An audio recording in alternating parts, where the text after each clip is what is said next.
All right, guys. Hope you had a great weekend. Just looking ahead right away to the week ahead with the expected moves. So we have a few over here that Frankie did. Thank you very much, Frankie. Um, Looking at some of these names. So Apple's pulled back significantly since the earning report a few weeks ago. They were at around 145. They're now at 130 area. So we can see a potential move this week of 4.43 dollars, right? So a percentage move possibly of $3, 3.4%. Upper move is 134.30. Lower move is 125.44. So that's what I'm watching right now because Apple, let me pull the chart first. One sec, guys. Where's Apple right here? Here's Apple's chart right here. Okay. So we can see the 1-year chart right here. And as you can see, Apple's pulled back substantially since they reported earnings, which was a few weeks ago. They're down about 11.5% or so. And typically this is a good time to buy Apple when it has a nice pullback from those highs, right? I mean, we saw a high back in September, pulled back there pretty sharply, about 25%. That's kind of rare for Apple. Typically a 10% correction in Apple stock price is not a terrible time to start adding to your position.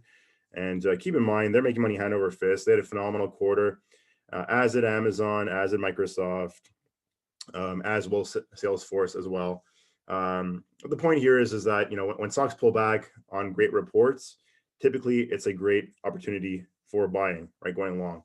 So Apple, I like long term. I don't think it's a great thing to trade. I think it's more so a set it and forget it position where you buy long term.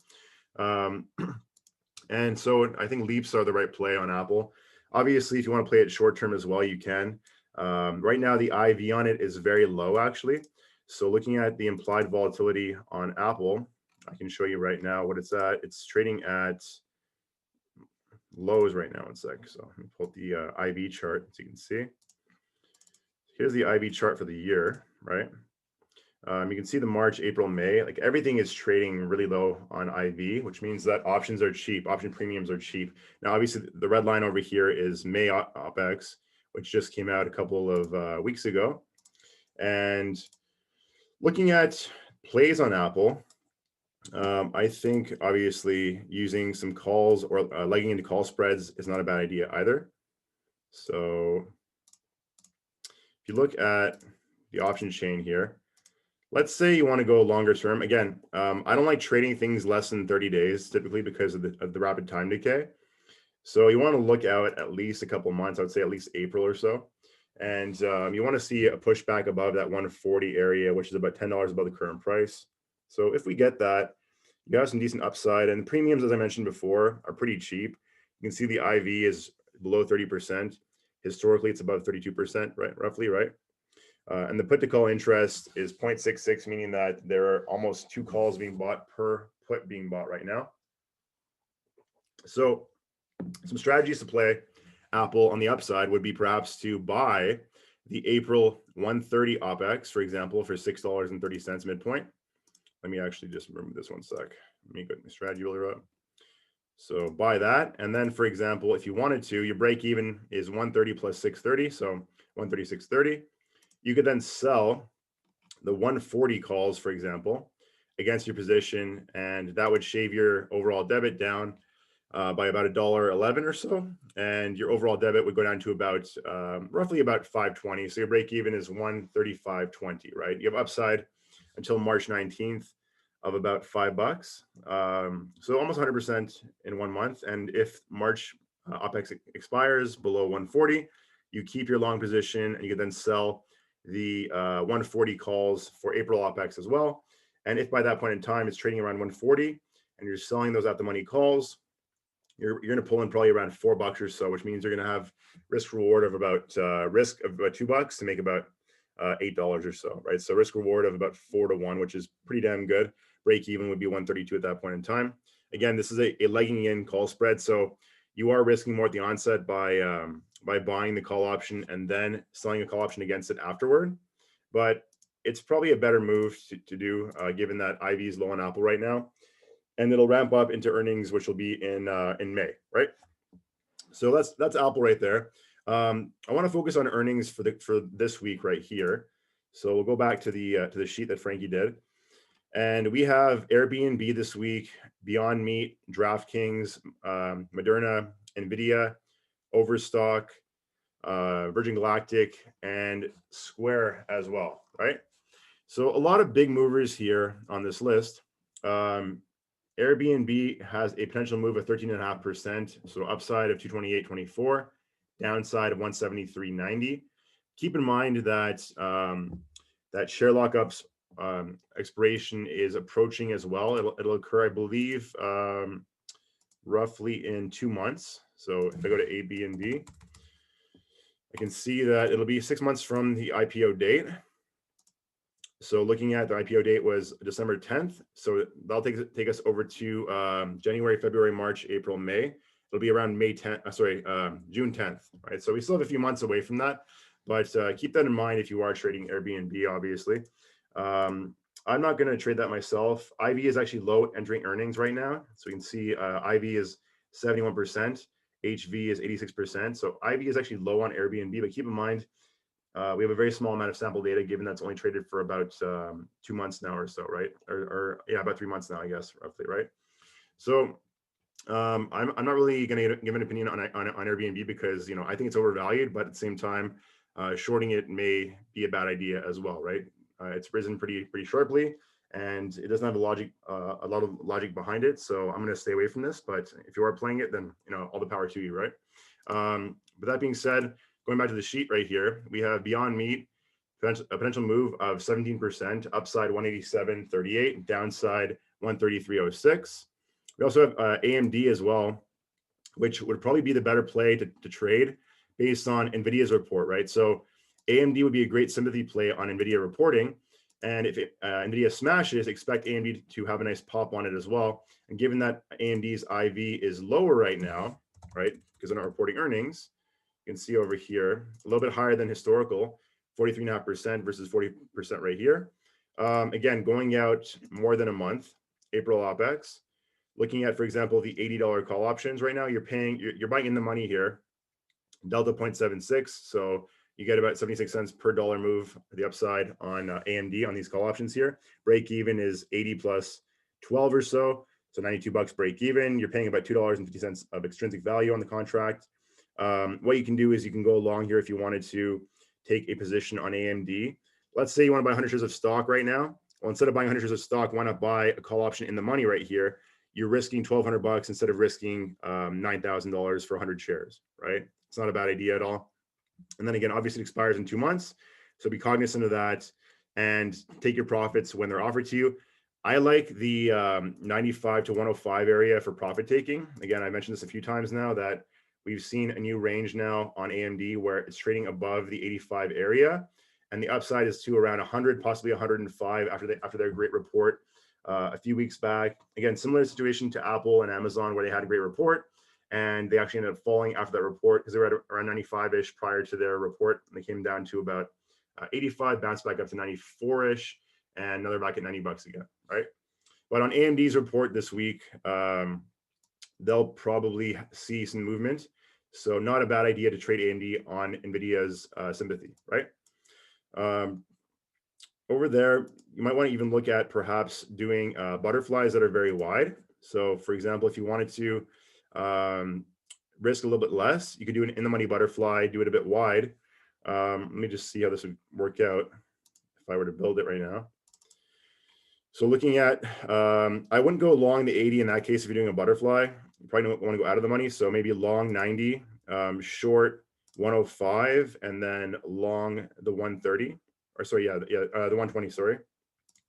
So in this case, you'd be risking about roughly $2.80 midpoint or so, to maybe $2.70, depends on what you get your fill at, to make maximum profit of $15, right? So risk reward of almost 5 to 1, which is pretty good. Obviously your break even at that point would be 90 plus your debit amount of about 275 or 280, right? So 92.80 roughly. That's your break even point on the trade. And then close out the middle strike once the value erodes to nothing, right? Like, you know, after a few after March OPEX, these will decay pretty rapidly at about 5 cents per day, maybe more than that. And so you can buy them back when they're trading for about, you know, 10, 20 cents, right? And then ride your 90 strike long, right? So that's just kind of a mitigated risk way of trading AMD a couple months out using a butterfly. And again, you want to use wide wing butterflies, not narrow ones, because if you're using narrow wing butterflies this far out, it's gonna be hard to make a profit on the trade. Keep that in mind, right? Looking at the sheet again, we have DraftKings. Potential move is 11.6% this week. Upside 68.02, downside 53.80. And then we have Moderna as well. They have a potential move this week of 12.2%, upside 195.45, downside 153.03. They're making the COVID vaccine, or one of the COVID vaccines anyway. The aforementioned NVIDIA reports this week as well. And they have a potential move this week of 8.6%, upside 648.71, downside 545.41, right? So that's one that, again, I think playing AMD would be a better decision to trade on NVIDIA's earnings rather than playing it itself, because you're going to be paying a lot of premium on NVIDIA to the ER. It's too binary, whereas AMD is a safer bet because you're paying less premium and you may get a similar sympathy move on AMD, right? If, for example, NVIDIA blows it out of the water, chances are you're going to see AMD pop as well in sympathy, and vice versa. If NVIDIA falls short, chances are you're going to see AMD fall as well in sympathy, right? Overstock reports as well this week. They have a potential move this week of 20.2%. I don't follow them at all. They're just on the list. Upside 121.68, downside 80.72. Palantir is one that I like a lot right now. They reported last week, had a great quarter. I thought their CEO's message in his conference call was very, very astute, and instilled a lot of confidence in long-term shareholders. I think it's heading for 40 bucks plus pretty fast. As we can see in the chart, if I pull it up right now. And again, the moves this week for Palantir. So the potential move this week is 16.4%, upside 33.77, downside 24.23. I don't think we're gonna get back down here again, as last week, in the last 3 days of the week, we did some massive volume. Yeah. I'm not showing the chart yet right now, but I'm just showing the this right here. So one sec, let me pull the chart here. So you can see over here that we had massive volume over here, right? We did 250 million shares on Friday. We did 230 million shares on Thursday. There was 100 million plus on the days prior to that, and lockup expiration occurred on Thursday, right? So insiders were able to sell on Thursday. What happened? Stock price bottomed, hit that support area around 25, and bounced back up on massive volume, right? So heavy buying right here off that 25 area. And again, what happened last time we saw a pop off that area. It popped from 25.30 on January 21st, hit a high 4 days later at $45 on the 27th. Keep in mind, I'm saying 4 trading days here, not actual days, right? So that was a massive move off that bottom right there. If we had a similar move, one sec. If we had a similar move to that, I think I just, one sec. Edit, undo. Yeah, one sec. Just fix this. Whatever. If we had a similar move to that right now from this current level, you'd see Palantir trading at around 47.50, maybe even 48, right? I do think we get to 40 pretty fast, because I do think it's a very, I mean, right now it looks richly valued based on price of sales, but in the long run, I think people are going to be very happy buying in the below 30 range, right? And also we may establish a new trading range in all probability of low end, which that being 30 area, and high end being around 45. So selling covered calls is a smart idea as well on your stock, but again, you want to be patient with it, because last thing you want to do is sell covered calls, you know, right over here before massive move to the upside, only to have it in the money and you pulled in, you know, a small amount of premium, which I did last month. You know, I sold the 38s for a couple bucks, and they went in the money shortly after. And basically, I could have gotten, I think it was like $9 or $10 2 days later if I just waited, and I was forced to hold for, for a whole month. They expire worthless, obviously, which is great, but at the same time, you want to capture that fat premium, because if you can, pull in $7, $8, $9 on a $30 stock, you're pretty much capturing almost 30% of your equity basis, cost basis, in 1 month's time, right? And if you're doing that on out of the money contracts, you're going to have a very low cost basis with a lot of upside in that short time frame, right? So that being said, on Palantir, I have an interesting idea here on it, which is to look at the May OPEX, right? Go short in the March OPEX, short the cash secured puts at 30 strike. So pretty much in the money cash secured puts, 30 strike. You're pulling in 445 premium right there, right? That means you're okay owning the stock at 30 minus 445. Your effective cost basis will be 25.55, right? So you need to be okay with owning the stock at that price. And you also need to have 3K margin in order to buy the stock at that price as well, right? And then what you do is you look at buying the May 30 to the May 40 call spread. But what I would do is I would leg into it. I would wait for a rise in the price first. Obviously buy the call first, because if you do the cash secured put for March plus the long call for May, right? Yes, you're long in two ways, because you're shorting a put plus you're long a call. So you do have a lot more risk at the onset of it. But if it works in your favor and actually goes to the upside to around 35, $40, you could then sell the 40 or 45 call against your long 30 call over here. And in all probability, you're going to get roughly the same amount of money that you paid for this right here, thus making the spread free. And if it expires over $30 for the March OPEX, collecting an additional $4.45 as well. So you're going to have a nice net credit right there, right?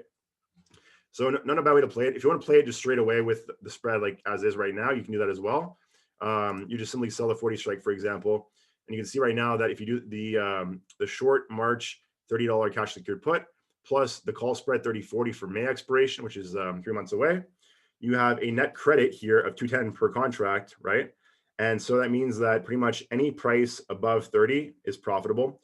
Any price actually above 27.80 is profitable on this trade, right? Come March OPEX. If March comes and March OPEX comes and the 30 strike expires worthless, so Palantir stays above $30 come March OPEX, then you've already collected a lot of premium there, and basically your risk is almost nil on the call spread, the 30/40 call spread for May, right? So that's not a bad asymmetry of risk play right there. Obviously, again, you have to want to own the stock at around 25.55 on the cash secured put. That's the caveat right there, right? So keep that in mind. Trade at your own risk, manage your own risk accordingly. Do whatever you feel is right. Don't listen to what I'm saying, right? Everything I'm discussing is for ideas only, right? Looking at the sheet again, we have Virgin Galactic reporting this week too. They have an expected move of 18%, upside 60.39, downside 42. Speculation they're going to be doing their test launch next weekend as well. So who knows if that'll keep the IV high past next weekend. Square also reports this week too. They have an expected move, a potential move of 12.2%, upside 310.40, downside 242.74. And Square is interesting too, because they are trading kind of with Bitcoin a little bit right now, because they own some Bitcoin. But we can see that with Square's OPEX this week, perhaps an iron condor might not be a bad idea if IV elevates into earnings, right? And that being said, you might want to look again outside of the potential range. So you're looking at above 310. I'd even say maybe even like 320, for example, on the short call side, right? So over here, for example, and then on the put side, you go and you look at. Let me find it one sec. The put side, you would go with below 240, right? So one sec, where is that? Yeah, so below 240. So you need to go down over here.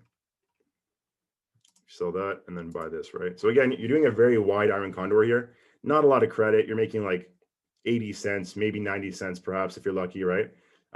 So that's your maximum gain. Maximum risk is 5 wide here. So your risk is 420 per contract. If it goes below 235, you take max loss. If it goes above 325, you take a max loss as well. Anything between 320 and 240 as of Friday is maximum profit. So you have an $80 maximum profit range, right? Not too shabby at all.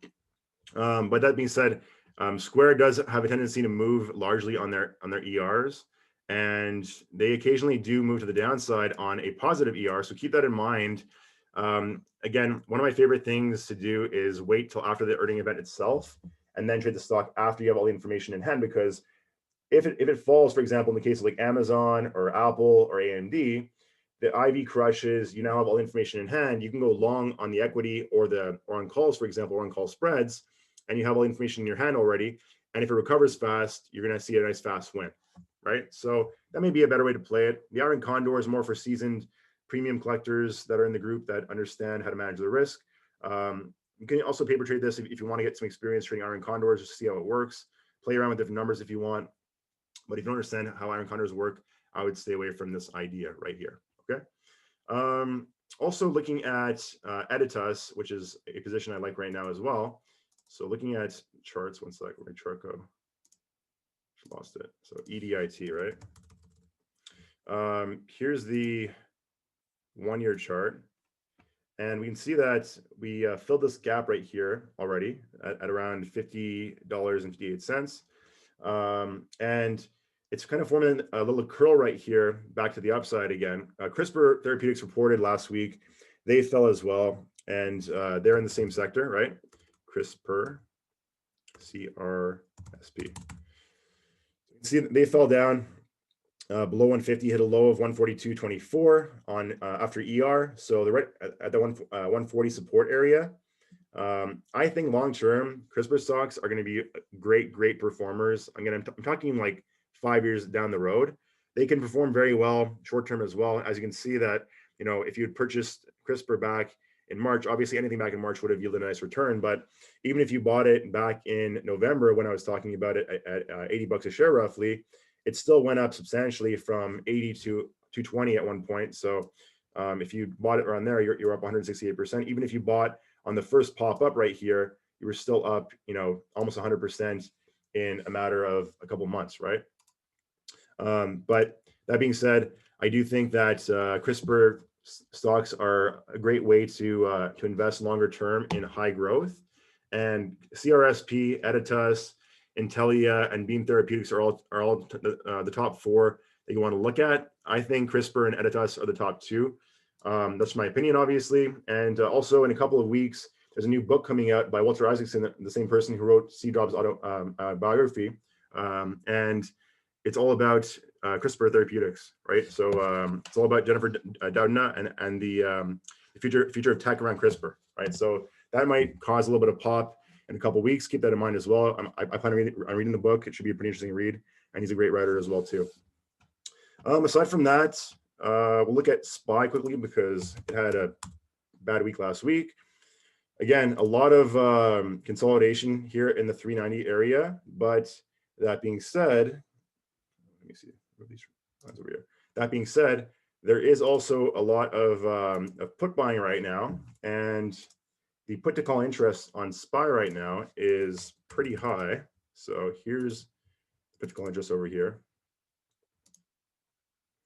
You can see it's 1.68, meaning that there are 1.68 puts being bought for every call that's being bought right now. And the IV is also elevated as well. So that means that there is potential for a nice downside move, because when the put interest gets very high, typically we see a bit of a pullback. We saw some pullback last week, but nothing substantial at all. Again, I'm looking for still about a 10% pullback off these highs. So if we're pulling back 10%, we're looking at roughly the 360, 350 area perhaps. And I think that'll happen in the next couple of months. I think it's a healthy thing for the market to have nice pullbacks. We haven't had one in a while now. And here's the chart if you want to look at it, right? We pretty much shot up straight from that October 30th line over here, all the way to where we are now. And our biggest pullback was, I think it was 4%, I believe, right? 4% or so. So we are due for a nice big pullback, I think down to around this area right here, 360, perhaps, maybe even 350 right over here. That would be a nice healthy pullback area to go long on any names you're looking at right now. So I would keep your shopping cart, on watch. and buy carefully as we approach March. And I guess we'll end the recorded session over here, and we'll jump into some Q&A separately. Okay, one sec. So yeah, guys, any Q&A, guys, today?